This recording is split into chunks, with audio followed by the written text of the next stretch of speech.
Okay, within this session what we're going to do, we're going to look at the Eurocode 1 examples.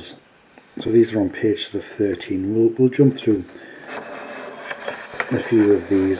So, the best place to write these out is within a calculation sheet within your handout.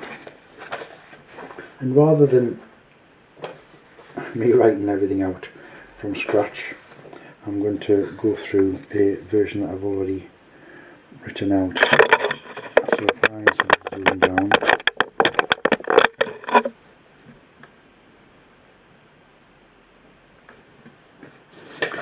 and I'll cover over some of this.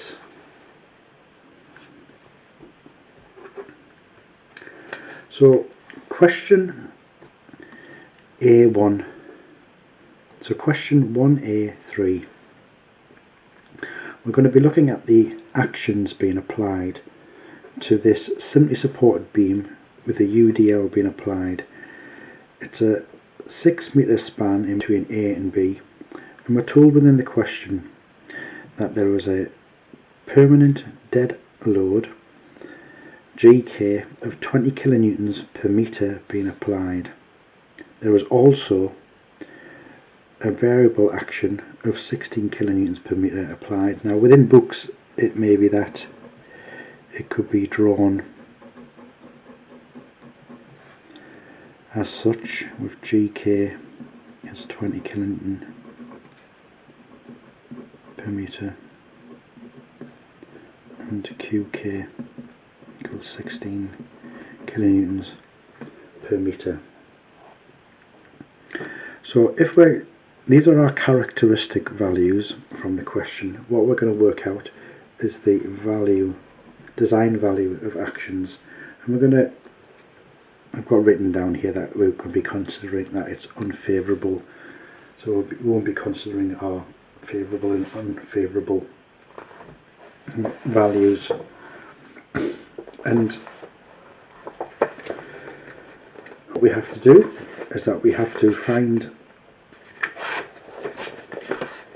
within Eurocode note, which is sort of page 7 in the extracts that I've provided, and what we have, the worst case is equation 610. We'll have 1.35 times by our GK, so we're looking at favourable, we're ignoring that, and then we got our leading variable action of 1.5 times by the imposed. So if we show where we got that information from, so to finish off correctly, it's equation 6.10. So we got our gamma G, and within some text you'll see that they've wrote out the full GJ dot superior. Again, I'm quite happy for you just to say gamma G and GK and miss out all of these superior and inferior values. So we find that we have 1.35 gamma G times by our value of 20 plus our variable of 1.5 factor of safety times by our 16 kilonewtons per metre. And this is giving us an ultimate limit state of 51 kilonewtons per metre. That's the design action that's been applied. So that's incorporating both the permanent and the variable multiplied by the correct factors. Now, the question within here is what is the maximum sort of moment and what is the maximum shear. Moment is represented by M, shear is represented by D, and we've got the design. These are the moments and shear based upon the design values, including the factors of safety. So if we wanted to work out what these were, you could do it from first principles, where you take moments around A and find out what B is, and to take one from B and find out what A is. Or what we can do is that we can look in our structural design notes, and just after Eurocode 1, which is looking at the loads, just after that we have our weights of materials on page 35 and 36, and then we have our values of maximum bending moment, shear and deflection for different loading cases. So we find our simply supported beam with a UDL. Our maximum is capital WL over 8, so that's looking at the total load, or we've got the UDL small w L squared over 8, so that would be to get the maximum moment, and we've also got something for the maximum shear. So we can take our value of 51 kilonewtons per meter. Now that's a small w. If we were to try and work out the design moment, we've got our WL squared over 8, put in our 51. Our span is 6 meters divided by 8, and then we get our maximum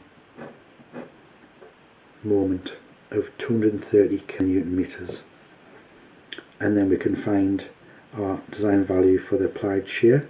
So we found that the shear is WL over 2, or you can work it out from first principles, and that's 153 kilonewtons, so we got our maximum shear.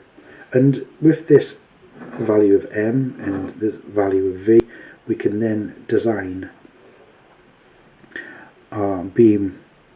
Now please note that we've got this L is 6 meters. We have not considered the effective length, so depending on how this beam is resting, if this was a concrete beam and it was sort of fixed into the column at one side, so there was no rotation, and it was maybe resting upon the other side on a column, or possibly on a bearing, whilst you might have 6 meters for your length, in terms of your effective length you'd have to add on a little bit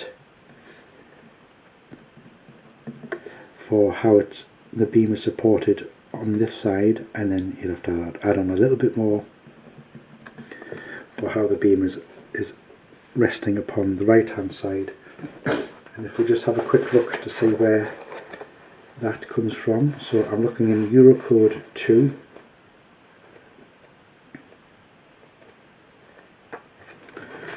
Yes, so Eurocode 2, and I'm looking at effective span of beams and slabs and buildings. So if this was a reinforced concrete, I would have to adjust my effective length based upon that formula and dependent upon how the beam is resting upon its end fixing.